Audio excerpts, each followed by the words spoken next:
Xin chào mọi người. Hôm nay mình đem đến cho mọi người cái bộ điều khiển mức nước ha. Cái mã nó là 6F-LS-CB11 này SRA. Thì đây là một cái dòng bộ điều khiển mức nước mới của Omron. Đây, con này nó có 11 chân mọi người ha. 11 chân tròn. Cái mã này nó nói lên cái chuyện CB11 là 11 chân tròn ha. SRA là mình có thể chỉnh được cái độ nhạy. Cái độ nhạy mình tùy theo cái loại nước mà mình chọn cái độ nhạy khác nhau.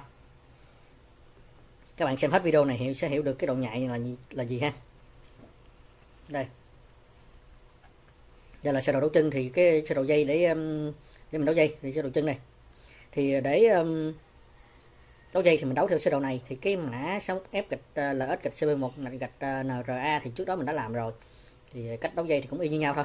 Nó thêm ở cái mã này, cái mã SRA này mình có thể chỉnh được độ nhạy ha, và mình chỉnh được cái thời gian tác động, độ trễ của thời gian tác động. Ở đây mình có các switch, đây mặc định nó sẽ là như vậy, mọi người ha. Tất cả nó nằm bên phải hết, bên phải của cái bộ điều khiển này hết. Khi vô ở cái switch thứ nhất nè, switch số 1 nè, nhớ nó bên phải là sẽ tác động liền, nghĩa là khi mà hết nước nó sẽ bơm liền, bơm đầy nó sẽ ngắt liền. Còn khi mình gạt nó qua bên trái này, switch số 1 mình gạt qua bên trái, thì khi mà hết nước á, thì 5 giây sau nó mới tác động. Hoặc là khi đầy á, khi mà nó chạm E1 á, nó báo đầy rồi đó, thì 5 giây sau nó mới ngừng. Cái đó để làm gì? Thì theo mình biết là nó sẽ để cho nó ổn định hơn. Ví dụ như mực nước nó nhấp nhô đi, nó vừa gần chạm, nó vừa chạm E1 cái, thì nếu mà bình thường nó sẽ ngưng bơm liền. Còn nếu mà 5 giây thì nó sẽ ổn định hơn, nó tăng cái tính ổn định của hoạt động lên. Khi mà nó giữ được cái mực nước đó trong vòng 5 giây thì nó mới tác động chuyển trạng thái của bơm ha.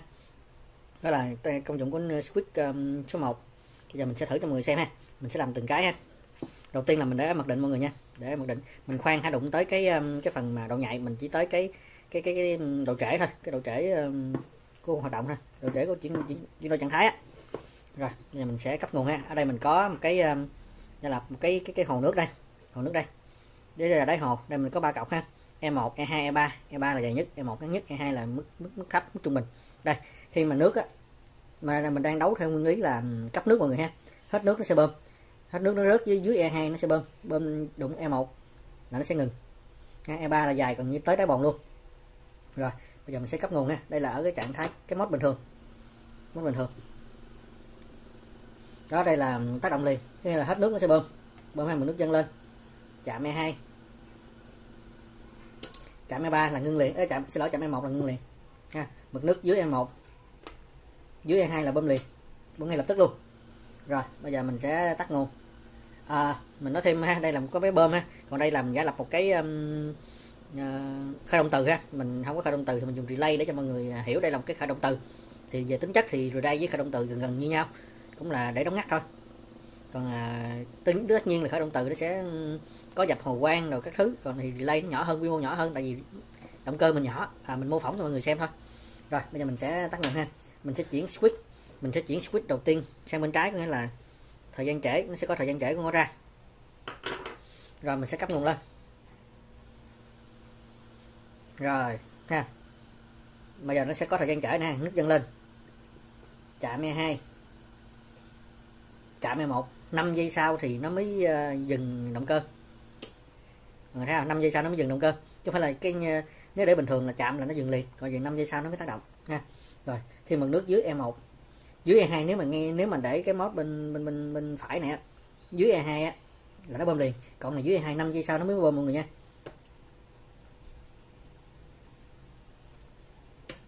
Ok ha.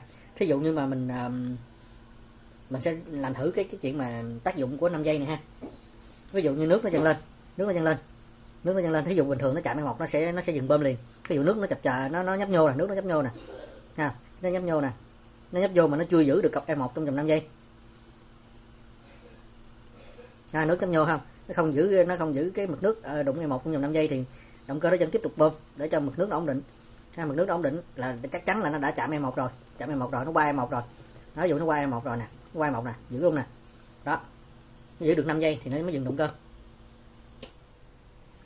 Rồi ha, đó là nó về cái độ trễ của nó ra và tác dụng của độ trễ. Rồi mình sẽ ngắn nguồn ha, mình sẽ mình nói về cái độ nhạy. Đây, trên đây nó có các switch khác để chỉnh cái độ nhạy.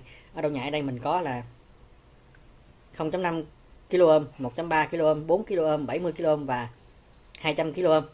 Thì một số cái loại nước mà cái điện trở kháng nó rất là cao, trở kháng của nước là rất là cao. Ví dụ như là mình đã làm qua nước cất trở kháng rất là cao ha, thì mình phải, nếu mà lúc trước đây á, là mình phải mua một cái bộ chuyên dụng có độ nhạy cao để mình sử dụng cho nước cất. Còn ở với cái bộ mới này, cái bộ mà cái mã mới của Omron này, cái mã mà sốc ép gạch LS này, CP11 gạch SRA, thì mình có thể chỉnh độ nhạy trên đây luôn bằng cách là mình gạt các switch, những cái mực nước mà những cái loại nước mà có cái trở kháng thấp á, thì mình sẽ gạt nó. Ví dụ như mình trả là về bình thường hết đi ha. Rồi ví dụ như mình muốn trở kháng thấp thì cái là độ nhạy nó là độ nhạy cực thấp luôn. Mình muốn độ nhạy nó là cực thấp để mình dùng cho cái loại nước mà có trở kháng thấp thì mình sẽ gạt đây. Ví dụ như 0.5 kΩ thì mình sẽ gạt switch số 2 và số 3 qua bên trái, gạt như vậy. Đây ha, là độ nhạy cực thấp.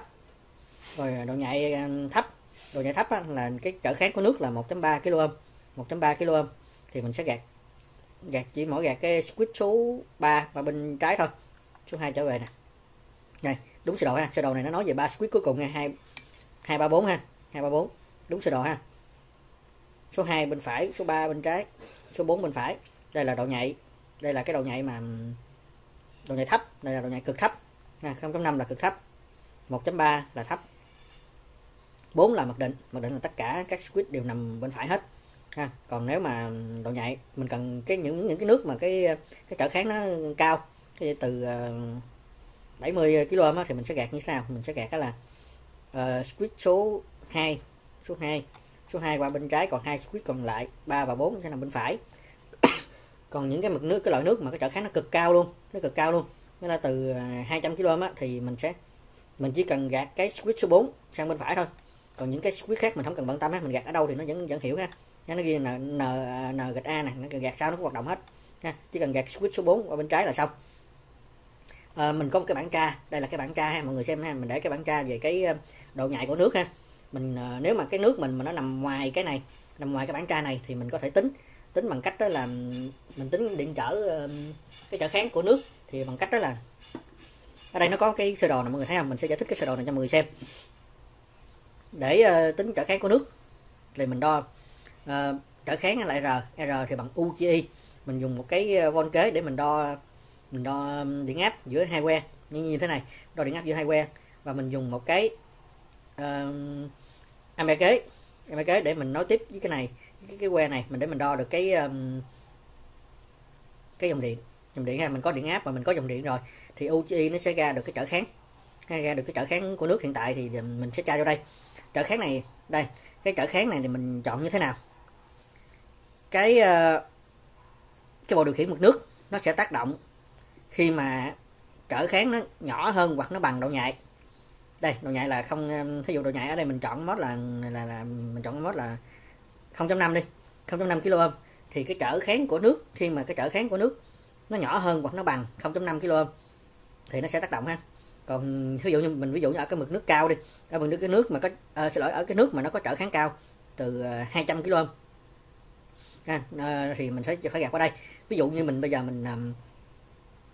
mình dùng nước cất đi, ở đây mình ví dụ là nước cất nó có cái trở kháng là 100 kΩ đi, mà mình gạt qua cái switch, cái độ nhạy nó là độ nhạy cực thấp, là độ nhạy 0.5 kΩ.